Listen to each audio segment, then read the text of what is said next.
right here we're going to be doing a couple things that are going to happen. We're going to be doing a Please Welcome the Daughters of American Revolution Female Veteran Wreath. The reading is going to be by Staff Sergeant Erica Forrell, the United States Air Force veteran. The wreath will be presented by the Daughters of American Revolution, Donna and Karen Bostman. Well, hello and good morning. First and foremost, I want to thank all the veterans of the United States here, past and present, for their service. It is an honor to be here on Veterans Day, sharing the significance of this day with all of you. As a woman veteran, I know the unique challenges, obstacles, and rewards that come along with being a female serving in the armed forces. And one special nonprofit organization here today is dedicated to promoting our nation's historic preservation, education, and patriotism. The Daughters of the American Revolution, whose organization was founded in 1890, consists of women who serve to keep historical education and patriotism alive. I would like to thank the Daughters of the American Revolution for their ongoing pursuits and dedication to our country. They have dedicated a special female veterans wreath to all women who have served in the U.S. Armed Forces, honoring and acknowledging this unique group of veterans for their service and sacrifices to our country. I want to send a special thanks to Donna and Karen for allowing them to bring this wreath here to honor our female veterans. Thank you for this dedication.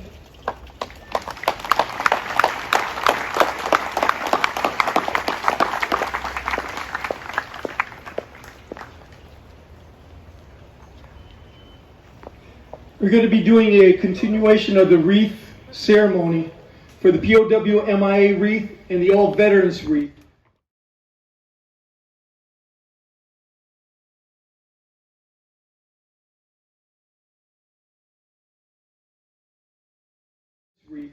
The POW MIA Wreath, I'm going to ask Captain Wayne Smith and Brigadier General Ed Brandt if they could make their way over here to our wreaths, because I'd like you guys to place them. Also for the All Veterans Wreath, Corporal Oscar Gomez from the United States Marine Corps and Corporal David Soldano from the United States Marine Corps to accompany with the Pine Ridge Middle School Symphonic Band.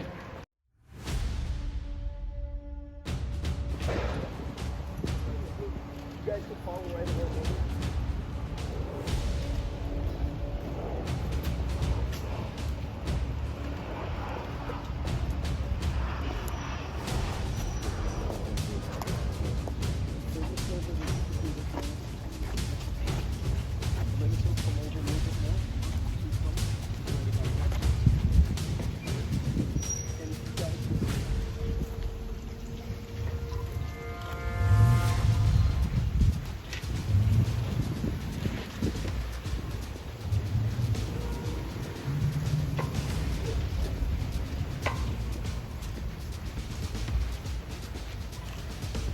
Thank you, gentlemen, for posting both.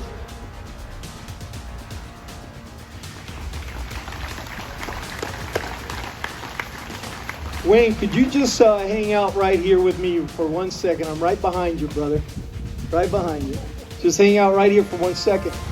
The Missing Man Chair Unveiling and the reading by Frank Hall, Rolling Thunders, Florida Chapter 5. Ode to Joy will be played in the background from the Pine Ridge Middle School Symphonic Band. The unveiling will be done by Captain Wayne Smith, Teresa Heitmann from the Naples City Mayor, Chief Carl from the Veterans Council, and Corporal Leland Lee Haddocks, United States Marine from Rolling Thunder. Thank you, Chief Carl. What?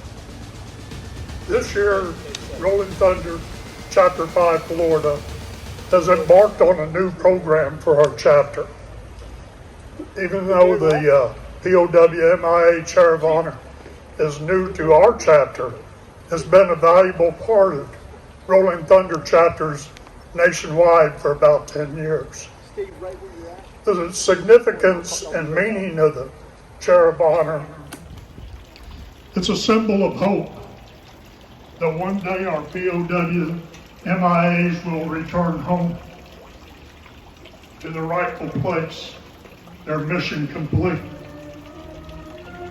It's a commands respect for the sacrifices each made in service to this country. It cries out for awareness of their plight, and it demands accountability from the government officials that left them behind so many years ago. Since World War I, more than 82,000 brave American servicemen and women are still unaccounted for. Of that number, approximately 1,200 are from the state of Florida, a few from this area. I'd like to share with you a story of a MIA from the Korean War. Even though he wasn't from this area, his family now lives in Naples. And that's Army Corporal Lawrence O'Day. He was a member of the 2nd Engineer Combat Battalion, B Company, and was assigned to the 2nd Infantry Division. On 1 December 1950, their mission was to conduct some surprise attacks on enemy encampment along the Chongchon River in the Kuni-ri Gauntlet. Little did they know they were going to be met with reportedly 1 million Chinese troops. The first thing that happened was their vehicles were destroyed, forcing them to retreat to cover in the hills on a brutally cold day between 15 and 30 degrees below zero by foot. Corporal O'Day found and a GI buddy, Alan Mitchell, found a foxhole where Corporal O'Day began providing cover fire for the retreating American troops. The surge got so large that his buddy Mitchell was knocked out of the foxhole. He recovered and noticed that Corporal O'Day was not with him. He went to get back to him, and he saw Corporal O'Day standing there shouting, "Come back, we've got to fight.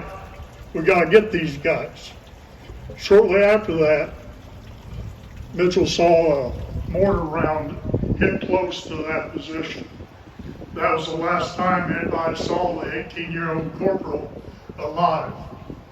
He was listed as MIA that day, and his status was changed 31 December 1953 to presumed to have died while missing in action, remains not recovered. At this time, I would like to ask for a moment of silence in honor of Corporal O'Day and the 82,000 that are still unaccounted for as we unveil the Chair of Honor. Veterans, please stand! Present! Hold!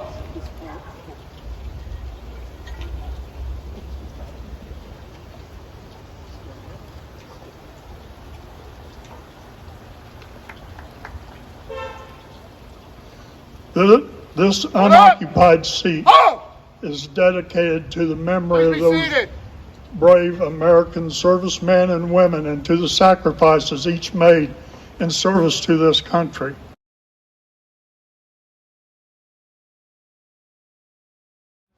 God bless you, and God bless the United States of America. That concludes our dedication for the POWMIA Chair of Honor to the City of Naples Veterans Memorial Cambier Park. Chief Carl.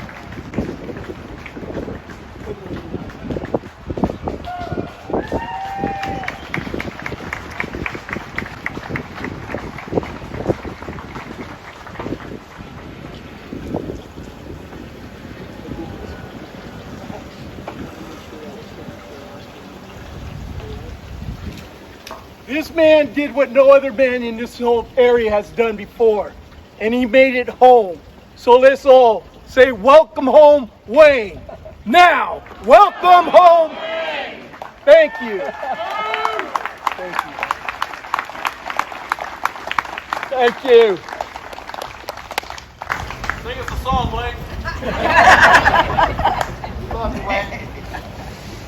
Freedom has a great taste.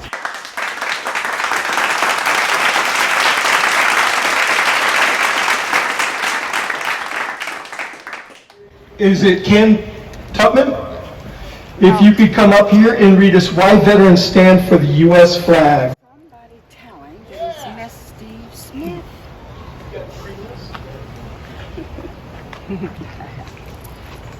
The following are just 5 reasons for why do Americans stand for the U.S. flag and the national anthem. 1, we stand for the flag today not to please ourselves, but to honor those who paid the ultimate sacrifice for our freedom. The more than 1.2 million Americans who have died because of war.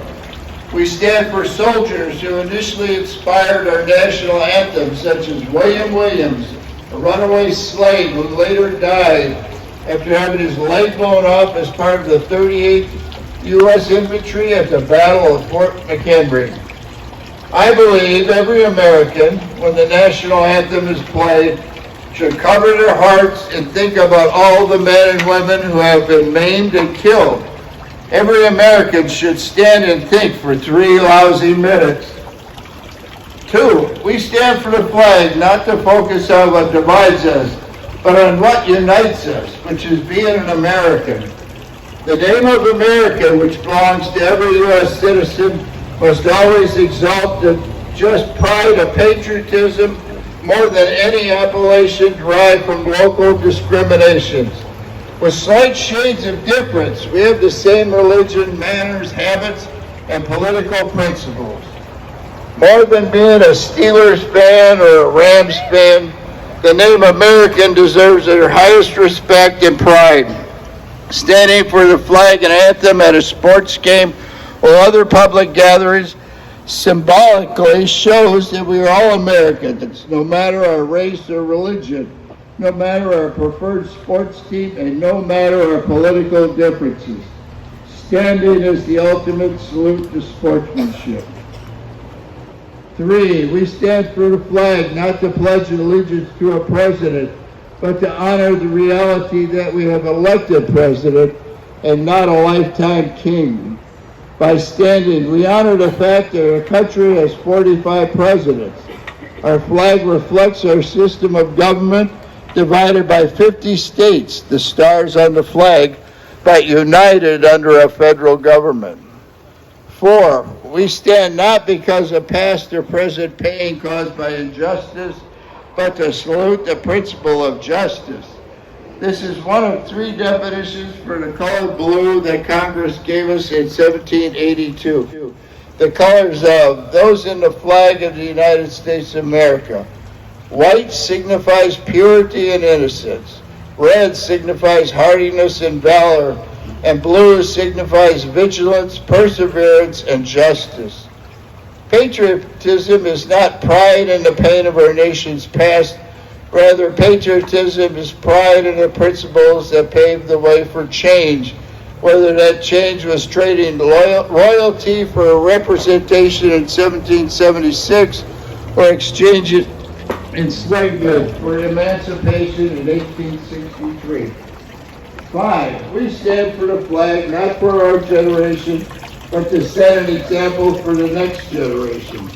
If we do not advocate a love of country to our children and the generations to come, then why would our children grow up to fight for their countries, the founding principles and moral truths? Passing along patriotism is crucial to the future survival of America. The color of white in the flag symbolizes the purity and innocence of our children. When we stand for the flag and anthem, we are standing for our hopes for our children's future, that they will embrace the principles of patriotism and live out its moral truths of justice, perseverance, and courage. We stand for the flag and anthem so they can stand for the flag and anthem. Thank you.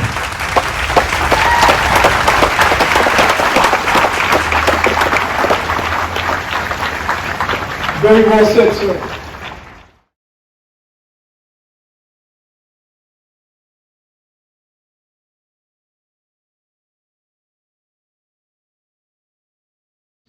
Along with the Pritzker Museum, Military Museum and Library, the Society of the Honor Guard and the Tomb of the Unknown Soldier, the National Cathedral, the American Legion, and Veterans of Foreign Wars announced a nationwide bell tolling on November 11th as a solemn reminder of the sacrifice and service of veterans of the Great War and all veterans.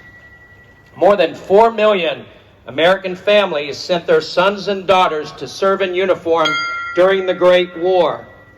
At the end of the war, 116,516 U.S. soldiers gave their lives in combat with another 200,000 wounded, a casualty rate far greater than in World War II. More than 360,000 African Americans served in the U.S. military, as did Native Americans and members of other minority groups. And, for the first time, women joined the ranks of the U.S. Armed Forces. Bells of Peace, a World War I remembrance, encourages citizens and organizations across the nation to toll bells in their communities 21 times at 11 a.m. local time on November 11th, marking the centennial of the armistice that brought an end to hostilities in what Americans fervently hoped had been the war to end all wars. The nationwide program is designed to honor American men and women who served 103 years ago during World War I, especially the 116,516 who died. The war ended by an armistice agreement between the warring countries at 11 a.m. on November 11, 1918. Bells of Peace is a grassroots effort within communities. We as Americans can respectfully do this to recognize those veterans who served in World War I. And World War I took place between July 1914 and November 1918 and is among the deadliest conflicts in world history. The United States officially entered the war on April 6, 1917, and some 4.7 million Americans stepped forward to serve in uniform, of which 2 million were deployed overseas to fight. During today's ceremony, we will stop, as we have done with whatever we're doing. We're ringing the bells of peace with a special flyover from U.S. Major Jessica Starnes. Thank you.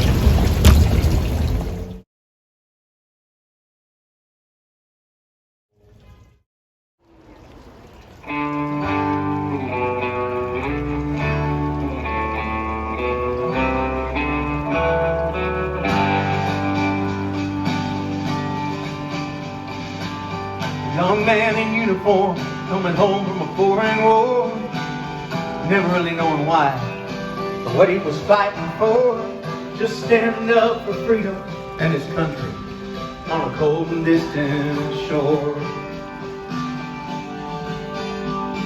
As he walks off of the airplane to this busy place, a pretty little hippie girl with blonde hair full of grace, who looked like she's gonna hug him, and then yells "baby killer" and spits right in his face.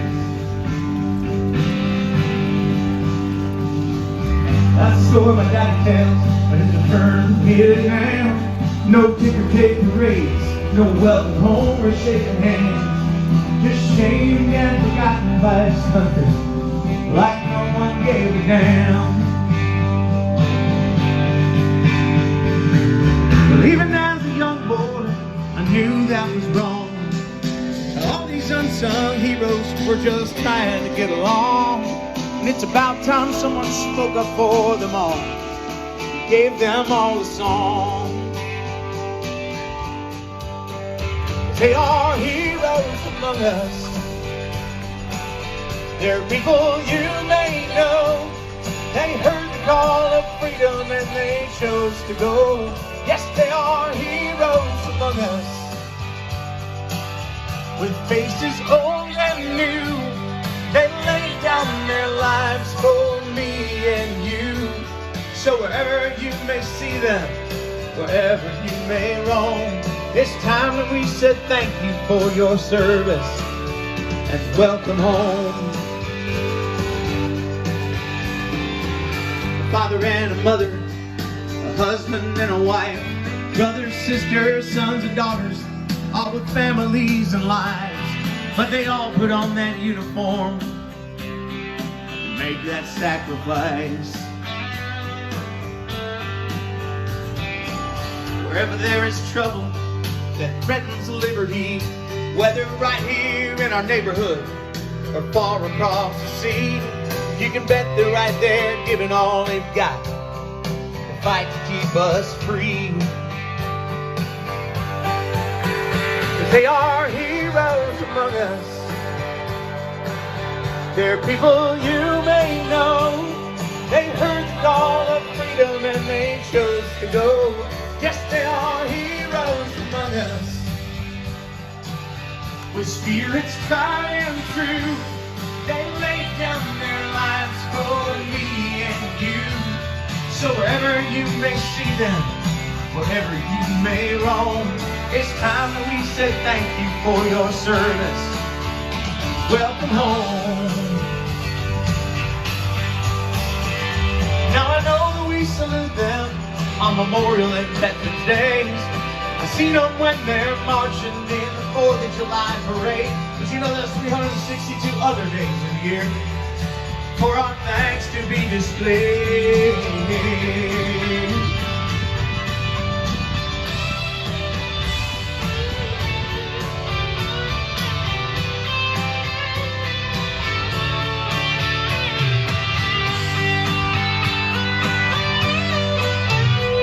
So if you've ever worn a uniform, stand up proud and tall.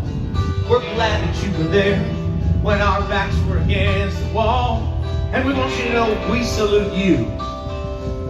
We appreciate you all.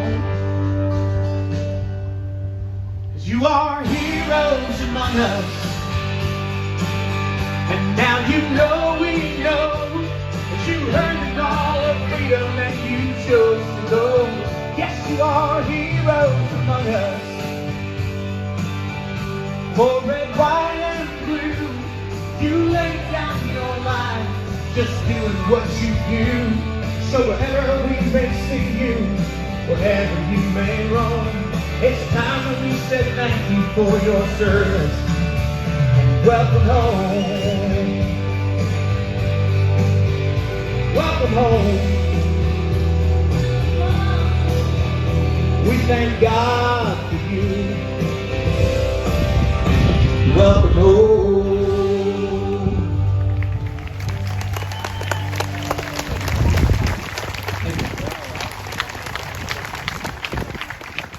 The Vietnam Memorial, Cliffy and I, and we got mentioned today. That was something that we did. How many years ago was it? 5. Yeah, it was a while back. So that's a tribute to the Vietnam veterans, especially. Thank you.